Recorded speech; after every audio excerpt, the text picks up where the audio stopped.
नमस्कार मंडळी.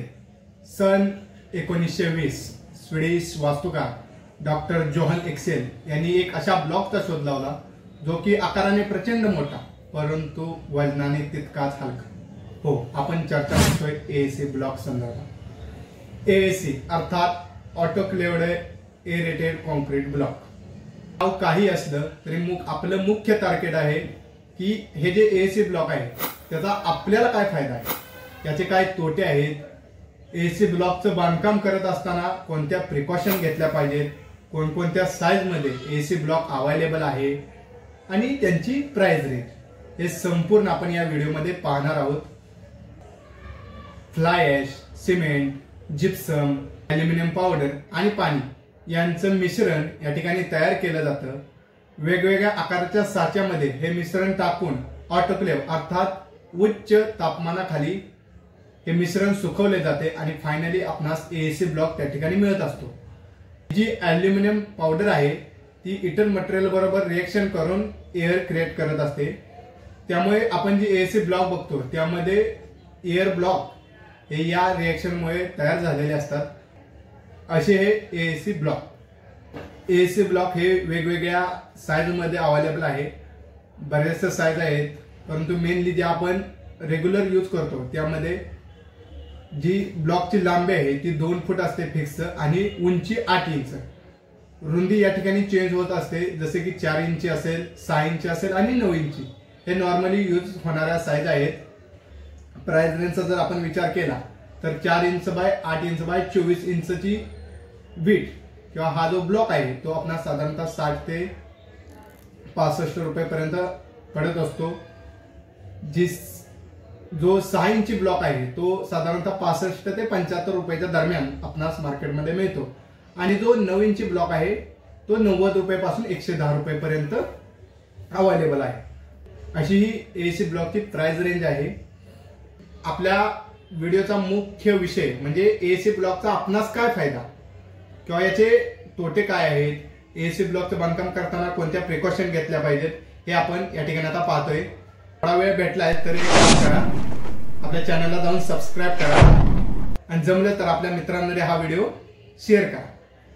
सगळ्यात पहिला जो फायदा आहे एसी ब्लॉकचा तो म्हणजे लो वॉटर ऍब्सॉर्प्शन. म्हणजे ही जी वीट आहे ती कमीत कमी पाणी शोषून घेते. पहा, जर आपण लाल मातीची भाजीव वीट आहे त्याच्याशी जर या विटेची तुलना केली, ऑब्विसली ती मातीची वीट असल्यामुळे ती पाणी शोषून घेत असते आणि पाणी शोषून घेतल्यामुळे पावसाळ्याच्या दिवसात भिंती ओल्या होतात. भिंती ओल्या झाल्या की काय होणार आहे, त्या ठिकाणी आपला पेंट भिंतीला केलेला आहे तो खराब होणार आहे. तो पुन्हा मेंटेनन्स, पुन्हा खर्च, आणि हे जर टाळायचे असेल तर त्या ठिकाणी एसी ब्लॉक हा उत्तम पर्याय आहे. कमीत कमी पाणी शोषून घेत असल्यामुळे भिंती ओल्या व्हायचा चान्सेसच नाही आणि भिंती ओल्या नाही झाल्या तर आपणास कलरवर सुद्धा काहीच परिणाम होणार नाही. सो हा पहिला फायदा. दुसरा जो फायदा आहे तो म्हणजे कमी वजन. बघा, आपली जी बिल्डिंग आहे त्याचं स्टील डिझाईन हे आपल्या बिल्डिंगवरती किती लोड येणार आहे यावरती ते स्टील डिझाईन ठरलं जातं. म्हणजे किती प्रमाणात सळई आपल्या बांधकामासाठी वापरली पाहिजे हे त्या बिल्डिंगवरती किती लोड येणार आहे यावरती ठरवलं जातं. या ठिकाणी आपली वीट हलकी असल्यामुळे नॉर्मली जी सळई आपणास वापरावी लागणार आहे त्यापेक्षा कमी प्रमाणात सळई त्या ठिकाणी वापरली जाणार आहे. सो आपली सळईचे सुद्धा घट होणार आहे, कॉन्क्रीटचे प्रमाण सुद्धा कमी होणार आहे. थोडक्यात सळई आणि कॉन्क्रीटसाठीचा खर्च आपला त्या ठिकाणी कमी होतोय. हा एक फायदा या एसी ब्लॉकचा. पुढचा जो पॉइंट आहे तो म्हणजे कमी जॉईंट आणि कामाला स्पीड. वीट लांब 2 फूट लांब असल्यामुळे पटपट काम उरकलं जातं. इतर बांधकामाच्या तुलनेत समजा एक मिस्त्री एका दिवसात इतर म्हणजे लाल वीट बांधकाम 1 ब्रास करत असेल तर त्या ठिकाणी एसी ब्लॉकचं बांधकाम 2 ते 2.5 ब्रास होत असतं. म्हणजे आपल्या कामाला स्पीड, मिस्त्रीला सुद्धा फायदा आणि आपल्या कामाला सुद्धा स्पीड. फिनिशिंगचा विचार करता एसी ब्लॉकचं फिनिशिंग अतिशय उत्तम. दोन्ही बांधकाम झाल्यानंतर दोन्ही साईडने प्लेन सरफेस आपणास मिळत आहे. त्यामुळे प्लास्टरसाठी जो मसाला अतिरिक्त चढत असतो तो आपला वाचणार आहे. मॅक्झिमम अर्धा इंच प्लास्टर, बस, त्यापेक्षा जास्त प्लास्टरची सुद्धा त्या ठिकाणी गरज नाही. आणि ज्या आतल्या भिंती आहेत त्या ठिकाणी आपण डायरेक्ट जिप्सम प्लास्टर करू शकतो. म्हणजे आतल्या विटांना प्लास्टरसाठी येणारा खर्च त्या ठिकाणी डिक्रीज होणार आहे. पुढचा जो फायदा आहे तो म्हणजे एसी ब्लॉक ही फायर रेजिस्टन्स आहे, साऊंड रेजिस्टन्स आहे आणि टेम्परेचर रेजिस्टन्स. म्हणजेच जरी समजा आपल्या घराला आग लागली तरी ही वीट पेट घेत नाही. दुसरी जी गोष्ट आहे ती म्हणजे टेम्परेचर रेजिस्टन्स. म्हणजे बाहेर जरी वातावरण समजा पावसाळा असला तरी आतमध्ये थंडी जाणवत नाही, बाहेर जरी गरमी असेल तरी आतमध्ये गरमी जाणवत नाही. हा फायदा आहे. साऊंड रेजिस्टन्स सुद्धा आहे. बाहेर जरी काही कालवा चालू असेल तरी या भिंतीमधून आवाज आतमध्ये येत नाही. त्याच पद्धतीने आपणास एसी ब्लॉक वरती खाचकाम करण्यास सोपं जातं. मऊ वीट असल्यामुळे पटकन त्या ठिकाणी खाचकाम होऊन जातं.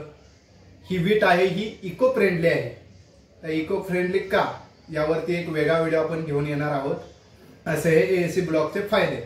जर आपण तोटे डिसएडव्हान्टेज जर पाहायचं म्हटलं तर सगळ्यात पहिलं तर ही एसी ब्लॉक आपण फाउंडेशनच्या बांधकामासाठी वापरू शकत नाही. कारण फाउंडेशन वरती मुरमाचा लोड हा डायरेक्ट भिंतींवरती येत असतो. एसी ब्लॉक ही तुलनेने इतकी मजबूत नसते की जी की एवढा मुरमाचा लोड सहन करेल. सो आपण फाउंडेशन मध्ये एसी ब्लॉकचा वापर करू शकत नाही. फ्रेम स्ट्रक्चर वास्तूमध्ये आपण त्याचा वापर करत असतो. दुसरा जो तोटा आहे जे लोड बेअरिंग स्ट्रक्चर आहे. म्हणजेच यामध्ये स्लॅबचा लोड संपूर्णतः भिंतीवरती असतो. जे फ्रेम स्ट्रक्चर वास्तू असते त्यामध्ये आपल्या स्लॅबचा लोड हा कॉलम वरती आणि कॉलम थ्रू फुटिंग आणि फुटिंग थ्रू जमिनीत. परंतु लोड बेअरिंग स्ट्रक्चर मध्ये स्लॅबचा लोड डायरेक्ट भिंतीवरती असल्यामुळे आपण त्या ठिकाणी एसी ब्लॉकचा वापर करू शकत नाही. आपण एसी ब्लॉक मध्ये खिळे मारू शकत नाही. त्यासाठी फक्त स्क्रू हा एकमेव ऑप्शन आहे. ही ब्लॉक लांब असल्यामुळे यासाठी अनुभवी कुशल तसे तर प्रत्येक बांधकामासाठी हुशार अनुभवीच कामगार पाहिजे असतो आणि एसी ब्लॉक साठी तर पाहिजेच पाहिजे. असे हे फायदे होते तोटे होते. जेव्हा आपण फायनली ठरवतो की बाबा आता एसी ब्लॉक मध्ये आपणास काम करायचं आहे तर कोणकोणती काळजी कोणकोणत्या प्रिकॉशन्स आपणास घेतल्या पाहिजेत ते या ठिकाणी आता आपण पाहूया. सगळ्यात पहिलं तर बांधकामासाठी केमिकलचा वापर केला जातो. नॉर्मल सिमेंटचा वापर करून आपण ब्रिक वर्क करू शकत नाही. त्यासाठी एक स्पेशल केमिकल एसी ब्लॉक साठी खास बनवण्यात आलेलं आहे. त्याचा वापर करून आपण एसी ब्लॉकचं बांधकाम करत असतो. मॅक्झिमम एका दिवसात म्हणजे 24 तासामध्ये आपण जास्तीत जास्त 4 फूट बांधकाम उचलू शकतो. त्यापेक्षा जास्त नाही.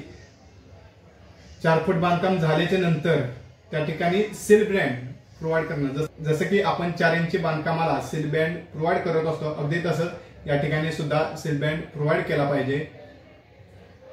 जशी आपण उंची मॅक्झिमम एका दिवसात 4 फूट उचलू शकतो तशीच भिंतीची लांबी ही जास्तीत जास्त लांब भिंत आपण 15 ते 20 फूट पर्यंत घेऊ शकतो.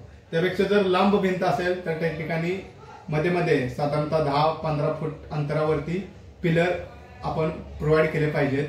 बांधकाम झाल्याच्या नंतर जेव्हा प्लास्टरची वेळ येते तेव्हा एसी ब्लॉकचं बांधकाम आणि कॉलम या ठिकाणी जॉइंट वरती आपण चिकनमेज जाळी वापरली पाहिजे. तसं तर नॉर्मली प्रत्येक ब्रिक वर्क मध्ये चिकनमेज जाळी ही वापरली गेलीच पाहिजे. नाहीतर कालांतराने कॉलम आणि बांधकाम किंवा बीम आणि बांधकाम यांच्या जॉइंट वरती क्रॅक येत असतो. सो हे टाळण्यासाठी आपण चिकनमेज जाळी वापरलीच पाहिजे. 1920च्या साली या एसी ब्लॉकचा शोध लागला आणि आज जवळजवळ 100 वर्ष होऊन गेली तरी सुद्धा या ब्लॉकचा वापर मार्केटमध्ये चालूच आहे. म्हणजे काही ना काहीतरी चांगले गुण सुद्धा या ब्लॉकमध्ये असतील. फायनल डिसिजन हा तुमचाच असणार आहे. तुम्हाला जर चांगलं वाटत असेल तर या ब्लॉकचा तुम्ही 100% वापर करू शकता. बाकी पुन्हा भेटू एका नवीन व्हिडिओ सोबत. तोपर्यंत हसत राहा, शिकत राहा. धन्यवाद.